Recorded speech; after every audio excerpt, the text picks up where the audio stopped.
Bonsoir à tous et bienvenue dans ce point de l'actualité. Les députés étaient réunis hier en plénière à l'hémicycle. 9 projets de loi adoptés.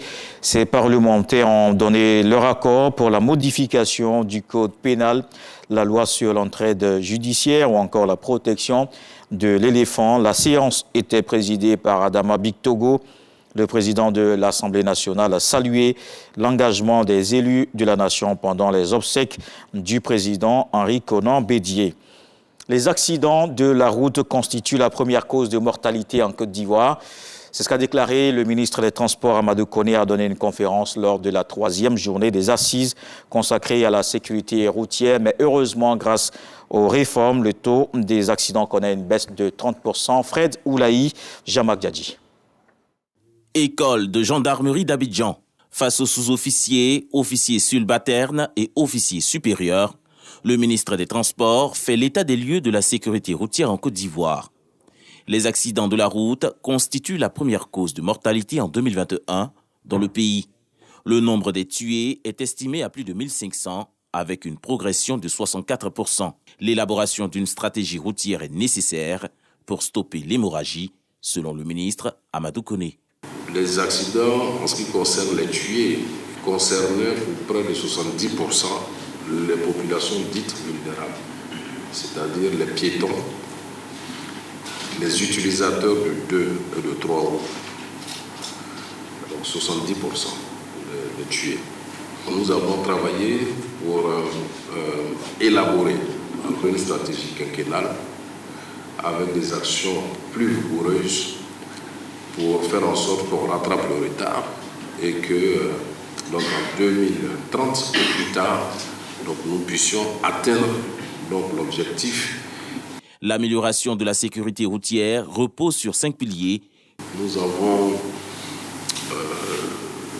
organisé donc la réponse autour de 5 piliers, principalement donc la gouvernance de la sécurité routière, dont la mise en place de comités locaux de sécurité routière, l'adoption de systèmes de transport intelligents, notamment donc la vidéo-verbalisation, l'entrée en vigueur du permis à points, la redynamisation de la commission de suspension et de retrait du permis de conduire.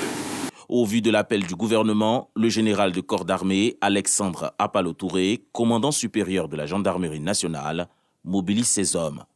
Monsieur le ministre, je voudrais aussi vous dire que vous avez éclairé nos lanternes sur beaucoup de questions qui vont permettre à nos collaborateurs, je voudrais vous rassurer donc, de mieux accomplir leur mission. 30 stations de contrôle technique sont installées sur toute l'étendue du territoire national. En perspective, le ministère des Transports annonce le renforcement des mesures avec la délivrance des permis à puce. Après la CAN, notre pays, la Côte d'Ivoire, enchaîne les victoires. Ces derniers mois, les jeunes Ivoiriens ont hissé haut le drapeau sur la scène internationale. Ils ont ramené de nombreux lauriers dans plusieurs domaines. C'est le cas notamment en sport, culture, littérature, informatique, sciences religieuses. Des succès qui contribuent à faire rayonner davantage l'image de la Côte d'Ivoire. Une saison de grâce à l'ivoirienne avec des acteurs clés, des jeunes pétris de talent. C'est le dossier d'ici à suivre dans le 20. Et en sport, justement, football, 3e journée des éliminatoires mondiales 2026. La Côte d'Ivoire joue ce soir à Korogo. Le champion d'Afrique affronte les Panthères du Gabon au stade Amadou Gon Coulibaly. La rencontre est prévue à 19h. Korogo déjà mobilisé pour pousser les éléphants à la victoire. Dans le reste de l'actualité en RDC, le procès de la tentative de coup d'État du 19 mai s'est ouvert ce vendredi à Kinshasa. 50 prisonniers, dont 3 Américains, dans le box des accusés. Il a été suspendu en fin de journée et reprendra vendredi 14 juin. Le président du tribunal militaire de Kinshasa, Gombe, déclare que les faits concernés sont passibles de la peine de mort. Devant les juges ont été déposés une dizaine de fusils d'assaut, un drapeau du Zaïre, des treillis et autres pièces à conviction. Et on termine au Niger avec une nouvelle audience qui s'est tenue ce matin à la Cour d'État. Elle portait sur une éventuelle levée de l'immunité de Mohamed Bazoum. La plus haute juridiction du pays, créée après le coup d'État, avait renvoyé l'affaire à ce vendredi pour répondre à une nouvelle demande des avocats. La défense demandait à accéder au dossier et à communiquer avec son client, ce qui a été rejeté. L'avocat finit par quitter la salle et dénoncer une parodie de justice.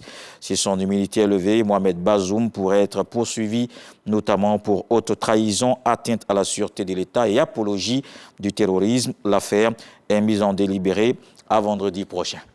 On se retrouve à 20h pour la grande édition. Voici les infos régionales.